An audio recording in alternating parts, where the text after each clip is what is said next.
Hi viewers, అందరికీ నమస్కారం. Welcome to Sravya's recipes. Hi అండి. ఇవాళ మన రెసిపీ రెస్టారెంట్లో తయారు చేసే వెజిటబుల్ ఫ్రైడ్ రైస్. ఇంట్లోనే ఎంత ఈజీగా రెడీ చేసుకోవచ్చో చూద్దామా ఇప్పుడు. అయితే వాటికి కావాల్సిన ఇంగ్రీడియంట్స్ ఏందో చూద్దామా. ఉడికించిన అన్నం, ఇలా అన్నం ఉడకబెట్టుకొని పక్కన పెట్టుకోవాలండి. క్యారెట్, ఆనియన్స్, ఉల్లిపాయలు మనం ఇలా పొడుగ్గా తరుక్కొని ఉంచుకోవాలి. కార్న్స్, స్వీట్ కార్న్, బీన్స్ ఇలా తరుక్కోవాలండి.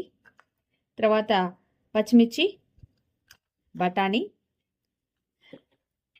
2 ఎలాచీ లవంగాలు, ఉప్పు,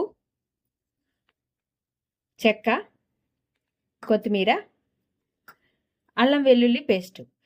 ఈ అల్లం వెల్లుల్లి పేస్ట్ అప్పటికప్పుడు మాత్రమే దంచుకొని ఉంచుకుంటేనే ఆ టేస్ట్ అనేది వస్తుందండి, బయట కాదు. మనం ఇంట్లో రెడీ చేసుకొని ప్రిపేర్ చేసుకొని పక్కన పెట్టుకోవాలి. ఇక ప్రాసెస్ స్టార్ట్ చేద్దామా. ఆయిల్ వేడెక్కాక చెక్క, లవంగా వేసుకోండి. లవంగాలు ఎలా చేసానండి. చెక్క స్పైసీ ఎక్కువ కావాలంటే కొంచెం దంచుకొని వేసుకోవచ్చండి కచ్చాపచ్చిగా. నేనైతే డైరెక్ట్గా వేస్తున్నాను. చెక్క, లవంగా. నెక్స్ట్ ఉల్లిపాయలు, క్యారెట్, పచ్చిమిర్చి వేసి మంచిగా